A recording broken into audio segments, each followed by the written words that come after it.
Good morning, everyone, and welcome to the first episode of our 9-week Carrick Property webinar series. I'm super excited to have you all along. I'd like to welcome all the hundreds of people around Africa who have joined the webinar. We're extremely excited to share a bit of news with you today and also give you some insight into various property markets around the world. Carrick Property continues to expand its operation. As you may or may not know, we established the company in March last year, and we've had an exceptionally positive run throughout 2020 with people showing a real interest and an appetite to invest in offshore property. We are also super excited to announce once again our partnership with One Global Property Services, one of the biggest in the world. It's a real honor that and privileged to be working with the group, and the fact that they have chosen to work with Carrick Property speaks volumes in terms of what we're trying to achieve and what we have achieved to date. The webinar itself today consists of 4 parts. Really, we would like to give you some insight into why you should be looking at investing in international property, the market outlook for 2021, and I'm sure that's something that many of you may be asking, what's happening in 2021 on the back of 2020 and the COVID pandemic. How to select a jurisdiction, really important for specifically Africans wanting to invest in Europe and the UK, and understanding all the different jurisdictions and how they perform. And then we have some hot tips for 2021, which I'm sure you will find interesting and worthwhile listening to. Without further ado, I would also like to welcome George Radford, who is my co-host today, and George is going to take us through the webinar and most of the topics. George is a founding member of One Global Middle East and Africa. George brings over 20 years of property investment experience to the business. He's originally from Winchester, England, and he holds a BSc Honours in Business and in Property, and has been a chartered surveyor since 2008. He started his professional career with GVA Grimley in London before joining IP Global in 2010 in Hong Kong, where he helped to grow the business in Asia before heading up their Africa business for over 6 years. George is an old friend and colleague and partner of Carrick, and we're really pleased to be working with you again, George, and thank you for today, and I look forward to sharing some of your expertise and information. Brilliant. Thank you very much, Brad. It's great to be here, and thank you to you and Carrick for inviting me along. And a big welcome to everybody. So I'm just waiting for our next slide to come up. Whilst I'm waiting for that, okay. So just a bit of background on, just to add, sorry, to what Brad was saying there. So my expertise really sit with working with clients based in the Africa region looking to invest in international property, and I've got almost 10 years experience of doing that. But give you a bit of background on One Global Property Services. So One Global was founded in 2017 in Singapore. We've now got a presence across Asia, in Hong Kong, and also in China, and Middle East and Africa, and also the United Kingdom. And essentially what One Global does is we work with clients around the world, and we help them to invest in international property and design strategies which are really focused on optimizing the return on investment. And as you can see on the slide here, we've won multiple awards for doing this. And we really pride ourselves on protecting our clients, looking after our clients, providing an excellent customer service, and making sure that when they invest in property, it's done effectively, efficiently, and in the best possible interest of the client. So moving on to my next slide. Just a slight delay here, please do bear with me. So just to talk you over how that end-to-end service works. So we go in at the front end, and we carry out our research and our due diligence on the property market and the developers, and we ensure that anything that we bring to market is a top quality development in a market that makes sense with a top quality developer. We will then help the client in terms of giving the investment advice. So we set out to understand the client's personal circumstances and their investment criteria, and then align a suitable investment to that, one that meets all the client's requirements, which I'll come on to a bit later in the presentation. We also help clients in terms of appointing the lawyers to facilitate the conveyancing process. So very important to make sure you're working with the right lawyers in the market to ensure that clients' interests are protected. And then from a mortgage finance perspective, we have a host of brokers that we can work with, but also direct relationships with the banks, with the lenders, to ensure the clients get access to the best mortgage products. And then finally, at the back end, which is almost as important as the front, is ensuring that the property investment is managed properly, that the client gets a tenant, that the rent is collected on time, and then 5-10 years later, when the client wishes to resell that property, we help to liquidate it back into the secondary market.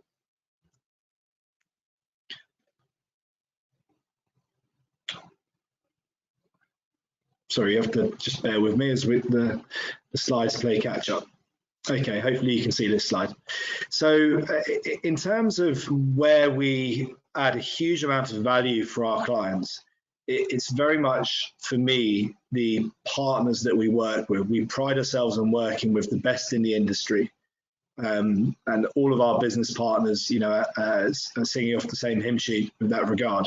And this slide really shows you here some of the key developers that we work with.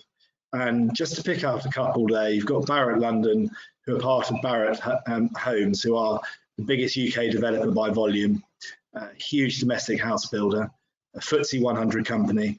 They built in excess of 20,000 units in 2019, and they've won more awards in the last 10 years than any other major UK house builder.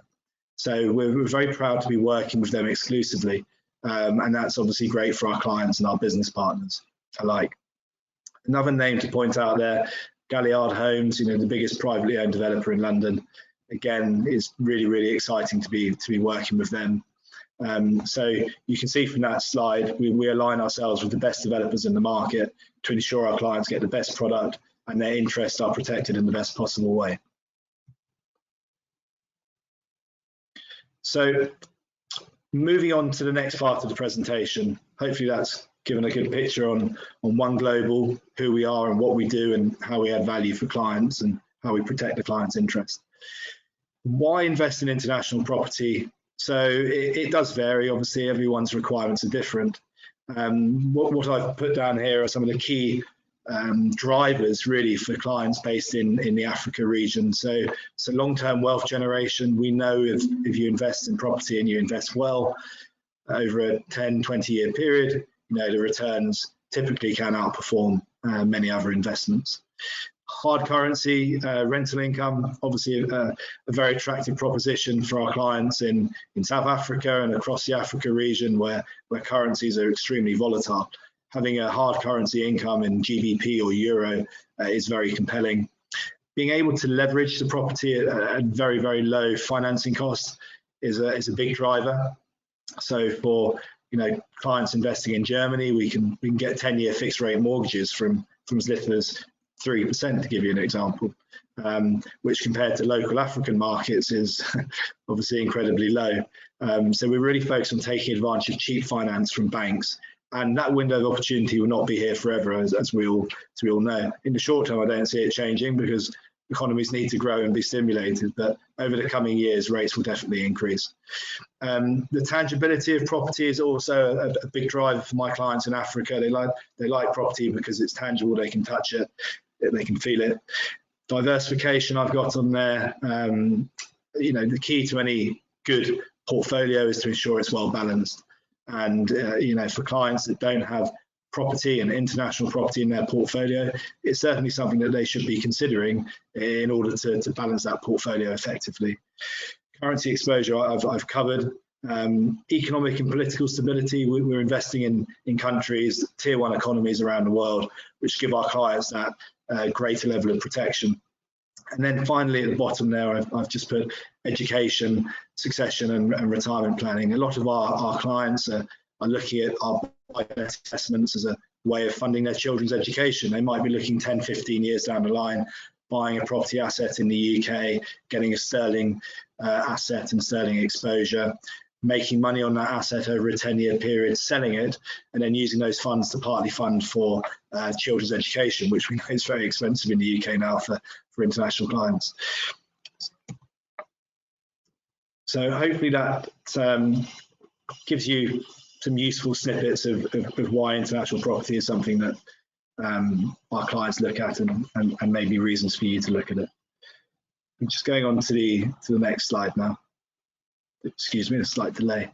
So the market outlook, I've really just put down here a few points to understand global property markets. I think we do need to look at the global economy as a whole.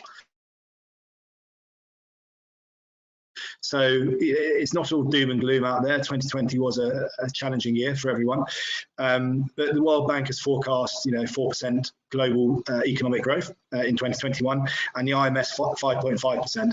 Admittedly, we are still well behind where we were pre-pandemic. But it's very positive to see that we are recovering, and that is largely fueled, obviously, by the rollout of the vaccinations and renewed stability, I suppose, to the world and confidence. What did happen in 2020 was a lot of property fund managers, family offices in particular, they held back on investing in property assets in the same way they would normally, and there's a huge pent-up demand there. I mean, depending on what you're reading, we're expecting to see, up to 50% increase in property investment from institutions in 2021. Why is that important? Because it means that it's going to further squeeze the supply, which has already been exacerbated off the back of the crisis. A lot of developments have been delayed, a lot of planning applications have been postponed because materials maybe couldn't get to the site, or maybe the construction became unviable for a developer, maybe they went into financial difficulty. So there's a huge demand that's coming now, and obviously the supply is constrained. And then finally, I've just put a point on there. We do need to be realistic. We're not out of the woods yet, and for any clients owning portfolios around the world or locally, I'm sure there's been challenges on rental collections, and we can't escape that fact. It's a reality. What I would say is for any new investments that people are committing to now, if they're completing this year, you mitigate that by screening the tenants correctly, and a lot of what we're doing is a year or two off plan, and therefore it prevents the market would have stabilized quite considerably by then from a rental perspective. But I think it's important to understand that. So moving on to my next slide now, and looking at how to select a jurisdiction. What I've tried to do here is highlight some of the key questions that clients and myself and anyone giving a property advice need to consider. So what are the reasons for you investing? Is it emotional, or are you very much focused on the return on the equity? Is it an out and out buy to let investment? That's a really fundamental question. What is your investment budget? You need to make sure that when you're going into this, you don't overstretch yourself. You need to allow some contingency within your budget. And what are the mortgage finance options available to you? We need to make sure clients are pre-qualified. They understand exactly what mortgage finance is available to them.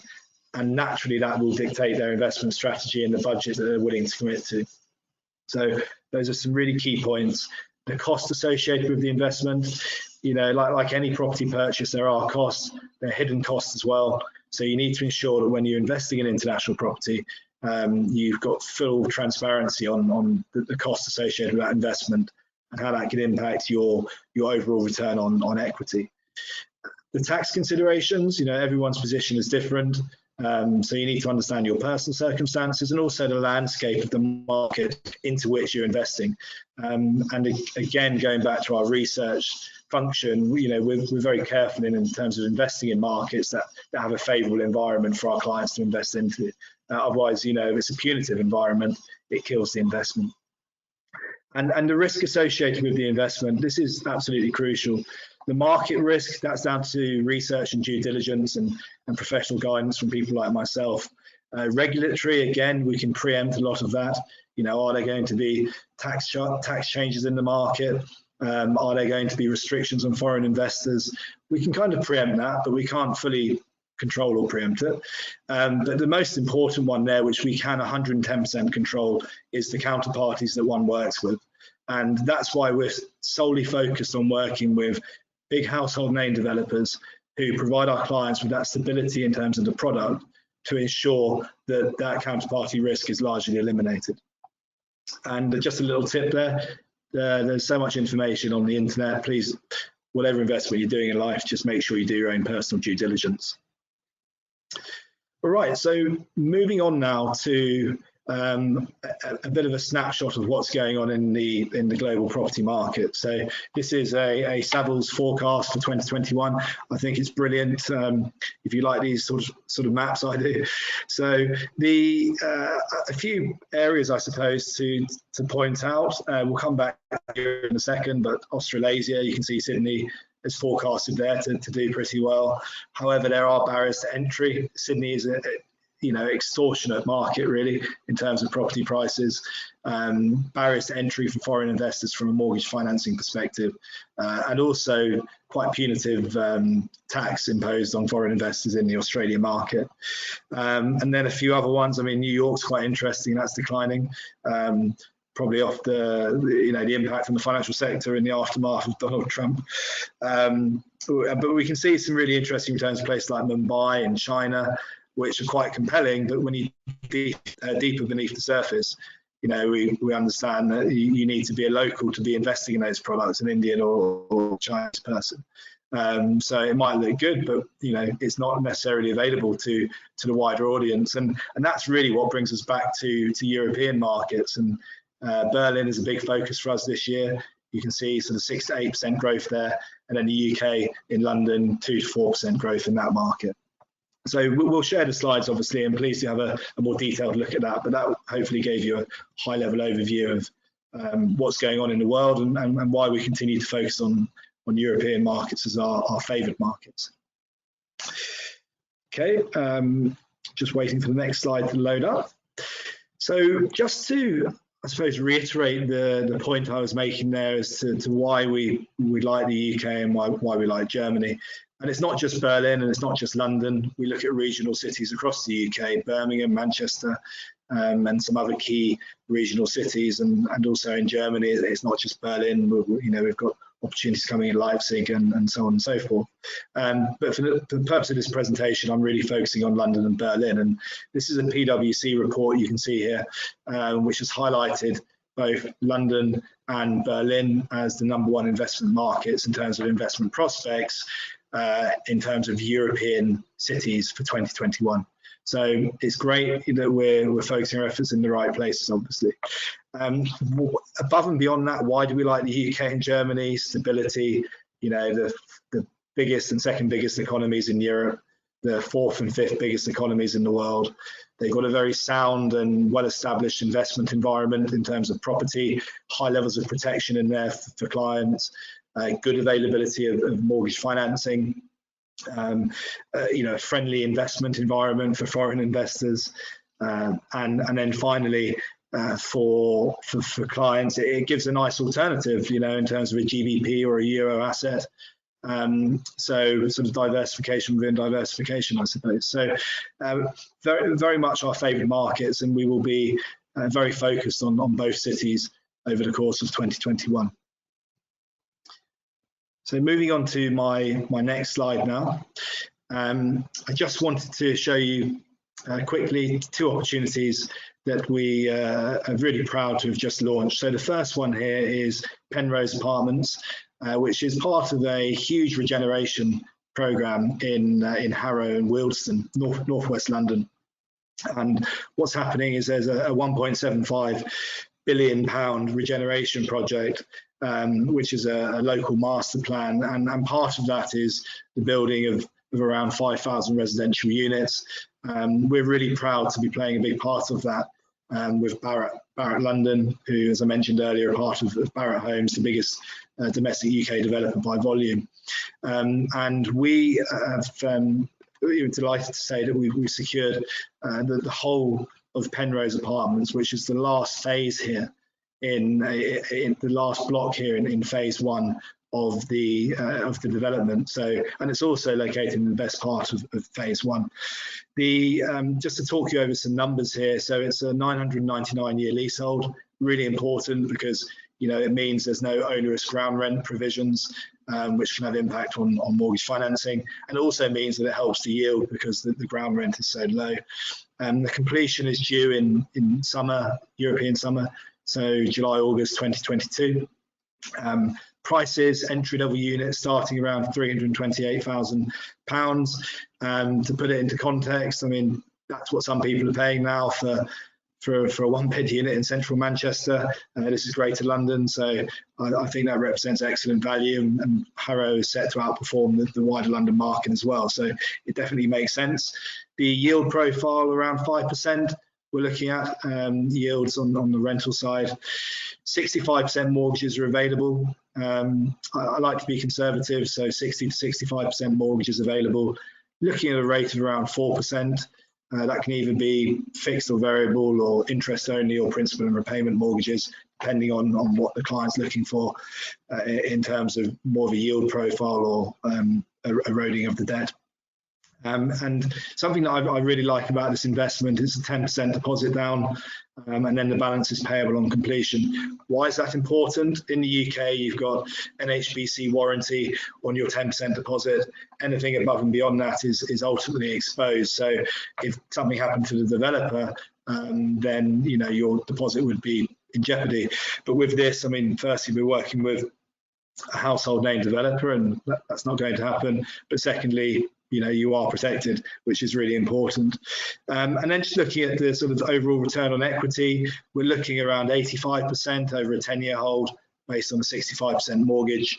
And your minimum equity requirement on this would be about £125,000. Your initial 10% deposit at the start, and then 25 on completion, plus your costs, and then the mortgage would cover the balance. Just a note on the UK market here, and happy to take any questions on the project specifically after the presentation. But the stamp duty changes are coming into effect from the 11th of March. So it does create a real window of opportunity. Essentially, after that date of client's exchange contract post the 11th of March, then it will be subject to a 2% stamp duty surplus charge, so which on an investment like this would be in the region of £8,000 to £10,000 as an example.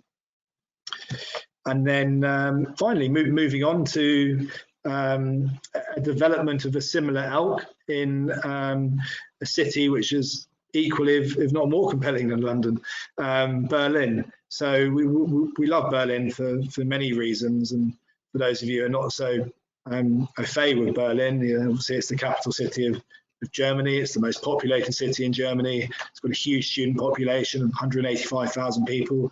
It's the startup capital of Germany. An astounding 70% of startups that take place within Germany as a whole, 70% of those are located in Berlin. So it's quite a staggering fact, actually. The new Brandenburg airport's just opened, which is massive. It's made Berlin a truly intercontinental city, so you can access any international business hub around the world, and believe it or not, you couldn't do that 12 months ago, even 6 months ago. And we like it for investment purposes because it's a very easy city market to invest into. Very seamless process. The financing is reasonably easy to attain, and the rates are incredibly compelling. So this is a new development that we're so proud to launch in Schöneberg, which is to the southwest of Berlin city centre, very centrally located, forms part of the former West Berlin. We're working with one of the best developers in the market there, Diamona and Harnisch, who have a fantastic track record, and we're really proud to be partnering up with them.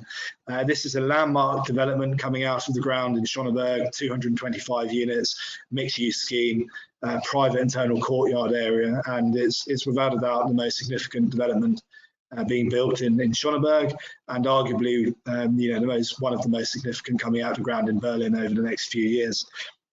The completion date is in Q4 2023.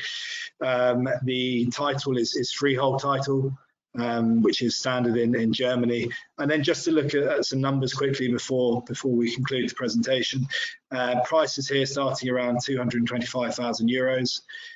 We've got up to 70% mortgages available for clients, which have all been pre-approved on this development by the lender. The rental yields up to around 4%. Excuse me, deposit payments, 15% deposit on the exchange plus costs, and then the balance is paid down over the construction period. And we're looking at a 10-year return on equity, way in excess of 100%. Why is it higher than London? Two reasons. The growth forecasts are slightly higher for Berlin than London. And then secondly, because the cost of financing are quite significantly cheaper in Berlin, the investors erode more debt over the 10-year hold period, therefore increasing the level of profit they take away from the investment.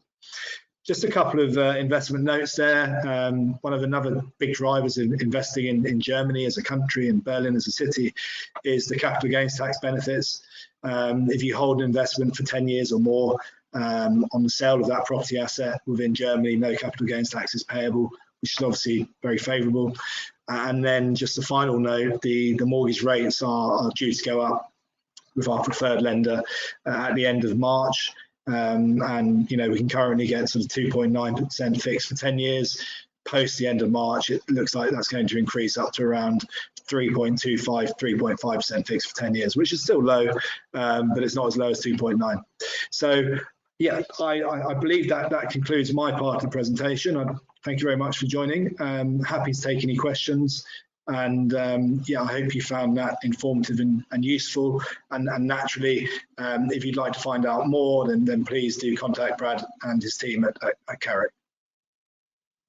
George, thanks very much for that today. Much appreciated. And I'm sure everyone that's on the webinar found it informative.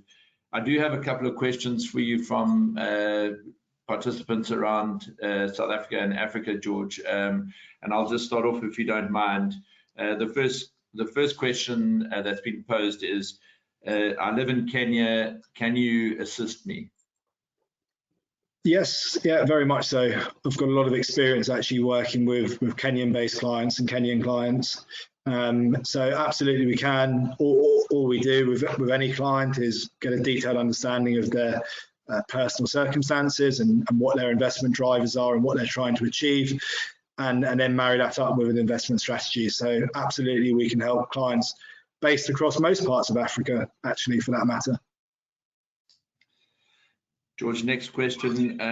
You mentioned in the development in Berlin that 70% mortgages are available, that when comparing that to the UK, where only 60% mortgages are sort of the norm, are these 70% mortgages available to South Africans? And well, yeah, are they available to South Africans? Yes, very much so. So I've done probably hundreds of transactions in Germany for African-based clients, and that really is one of the big drivers for that market from a African-based client investment perspective. Sorry, it's a bit of a mouthful. And what I mean by that is the mortgage requirement terms in Germany are actually far more favourable than most other foreign markets.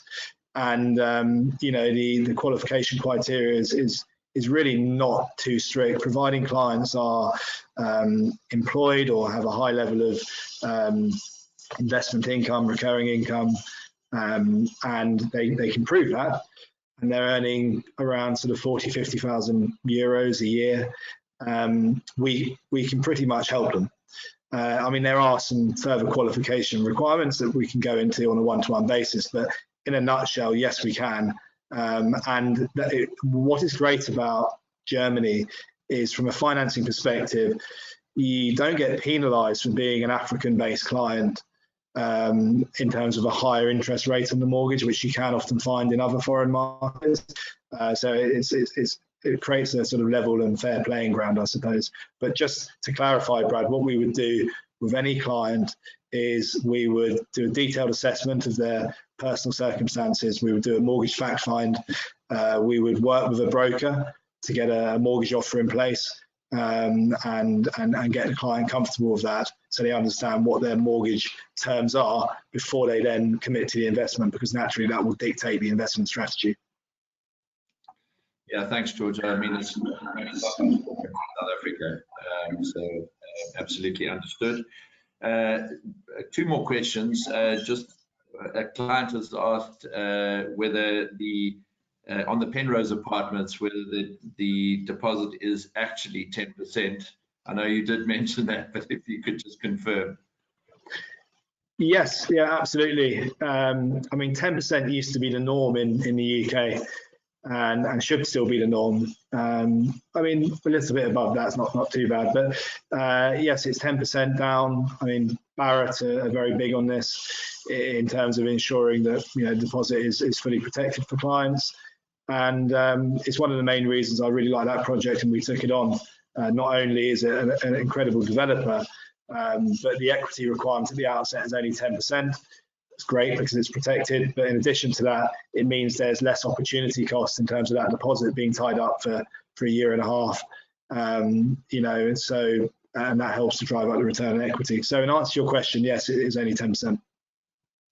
Thanks, George. And then just one final question around the associated costs of purchasing property in the UK. And you and I both have answered this many times, but it always seems to crop up, this question around ground rental. What does that pertain? What does that refer to? We don't have this in South Africa. What does that mean for us, for an investor?